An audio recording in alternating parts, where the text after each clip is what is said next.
Voice of Banaras presents आज की कहानी।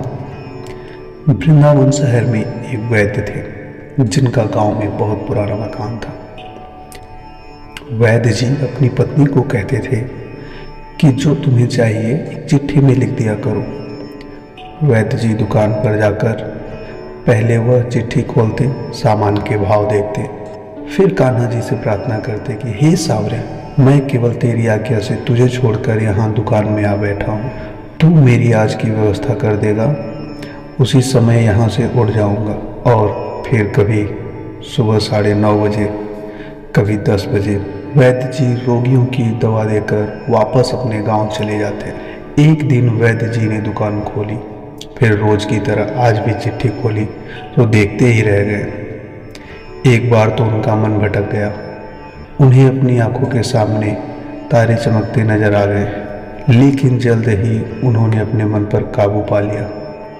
आटे, दाल, चावल आदि के बाद पत्नी ने लिखा था कि बेटी के दहेज का सामान लाना है जी। वैद्य जी कुछ देर सोचते रहे, फिर बाकी चीज़ों की कीमत लिखने के बाद दहेज के सामने लिखा, यह काम मेरे कान्हा का है, कान्हा ही जाने। एक दो मरीज आए थे, उन्हें वैद्य जी दवाई दे रहे थे। इसी दौरान एक बड़ी सी कार उनकी दुकान के सामने आकर रुकी। दोनों मरीज दवाई लेकर चले गए। वह साहब कार से बाहर निकले और राधे राधे करके बेंच पर बैठ गए। वैद्य जी ने कहा, अगर आपको अपनी दवा लेनी है तो आपकी नाड़ी देख लूं। उस आदमी ने कहा, वैद्य जी, मुझे लगता है आपने मुझे पहचाना नहीं। मैं 15-16 साल बाद आपकी दुकान पे आया हूँ। आपको पिछली मुलाकात की बात सुनाता हूँ, फिर शायद आपको सारी बात याद आ जाएगी। वैद्य जी, मैं 15-16 साल से इंग्लैंड में रहता हूँ। इंग्लैंड जाने से पहले मेरी शादी हो गई थी, लेकिन अब तक बच्चा नहीं हुआ था। यहाँ भी इलाज किया, इंग्लैंड में भी करवाया, लेकिन हमारी किस्मत में शायद बच्चा नहीं था।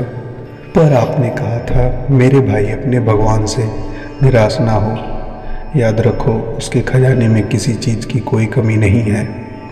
औलाद, धन दौलत और खुशी गम, जीवन मृत्यु सब उसी के हाथ में है।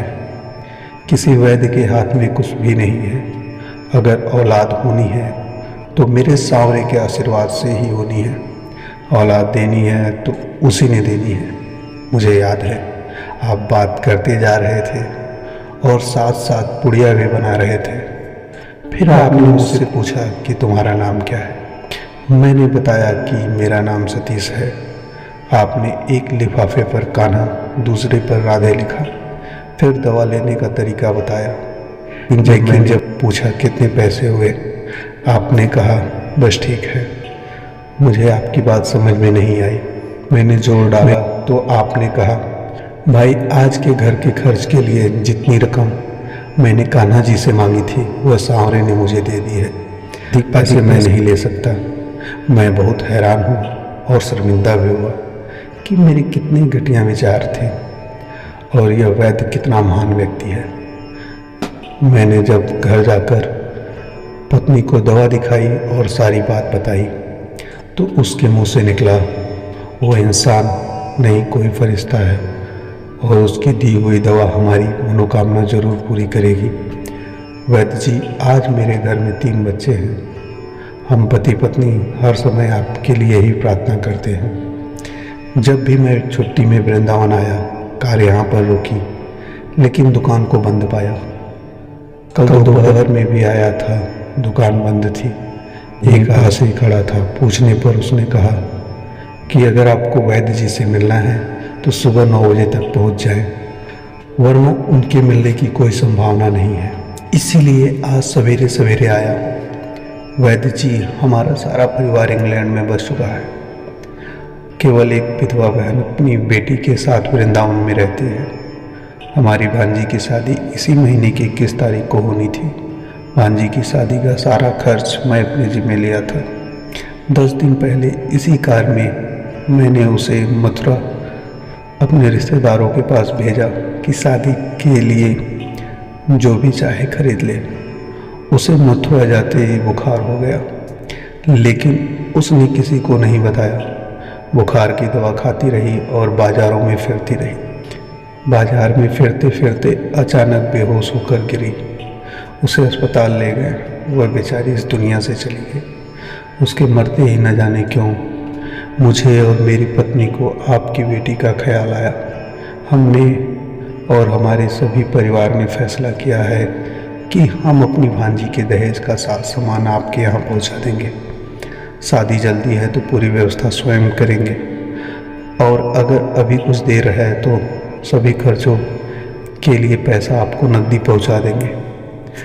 आप अपना घर दिखा दें ताकि सारा सामान वहाँ पहुँचाया जा सके। आप कृपा करके मना मत करना। वैद्य जी बड़े हैरान हुए। वैद्य जी बोले, सतीश जी, आप जो कुछ कह रहे हैं मुझे समझ नहीं आ रहा है। मेरा इतना मन नहीं है। मैं तो सुबह जब पत्नी के हाथ की लिखी हुई चिट्ठी यहाँ आकर खोल कर देखा तो आटे दाल के बाद जब मैंने ये शब्द पढ़े, बेटी के दहेज का सामान, तो आपको पता है मैंने क्या लिखा? आप खुद यह चिट्ठी जरा देखें। सतीश जी यह देखकर हैरान रह गए कि बेटी के दहेज के सामने लिखा हुआ था, यह काम मेरे कान्हा का है, कान्हा ही जाने। सतीश जी यकीन करो कि पत्नी ने चिट्ठी पर बात लिखी हो और मेरे सावरे ने उसका उसी दिन व्यवस्था न कर दी हो। आपकी भांजी की मौत का मुझे सदमा है, अफसोस है, लेकिन मैं सांवरे की महिमा से हैरान हूँ कि वे कैसे अपनी लीला दिखाता है। जय श्री राधे कृष्ण। धन्यवाद। मी पास ही खड़ा था। पूछने पर उसने कहा,